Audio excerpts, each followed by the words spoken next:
ఎప్పుడు చంద్రబాబు నాయుడు గారికి కానీ లోకేష్ గారికి కానీ బీసీలు అంటే ఎప్పుడు కపట ప్రేమే. బీసీలకు టీడీపీ హయాంలో వాళ్ళు చేసింది ఏమీ లేదు. ఈరోజు మీరే చూస్తూ ఉన్నారు, గుంటూరులో ఏం కల్చర్ అండి? ప్రజాస్వామ్యంలో ఈ దాడులు కల్చర్ ఏంటి? ఒక బీసీ మహిళగా ఈరోజు ఈ రాష్ట్రంలో ఉన్నటువంటి మంత్రిగా ఈరోజు ఇక్కడ మనం కార్యాలయం ఓపెన్ చేసుకుంటే దీన్నే తట్టుకోలేక ఇలాంటి దాడులు పాల్పడుతున్నారంటే మరి ఏం క్రమశిక్షణ ఉంది మీకు? బీసీలంటే ఎంత చిన్న చూపు.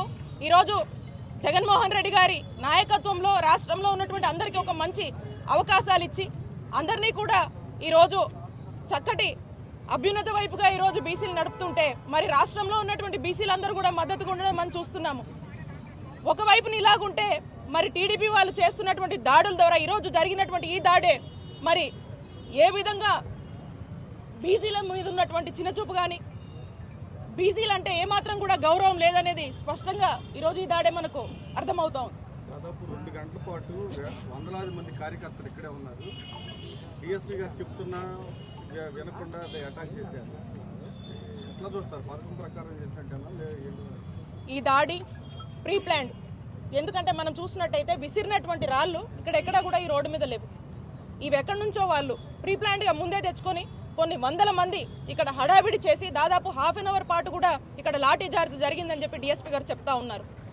అంటే దీన్ని బట్టి అర్థం చేసుకోండి, దీని వెనకాల ఒక పథకం ప్రకారమే ఇక్కడికి వచ్చి ఈ దాడిని వాళ్ళు చేసి వాళ్ళకు టీడీపీ వాళ్ళకి ఏదైతే ఓటమి భయం పట్టుకుందో మరి ఆ దిశగానే మనం దీన్ని చూడాల్సినటువంటి అవసరం ఉంది. సో కాబట్టి ఇది ఖచ్చితంగా ప్రీ ప్లాన్డే. దీని వెనకాల ఎవరున్నా కూడా వదిలిపెట్టము అని చెప్పి తెలియజేస్తున్నాను.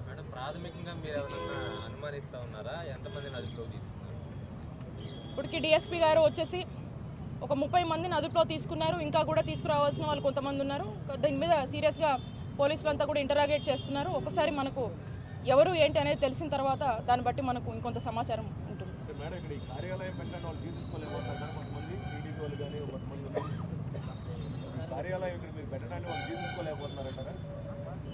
పార్టీ అన్నాక కార్యాలయము ఎవరు ఎక్కడైనా పెట్టుకుంటారన్నా, ఈ కార్యాలయాన్ని మనం ఇక్కడ నుంచే మన విధులన్నీ కూడా నిర్వహిస్తున్నాం పార్టీకి సంబంధించి.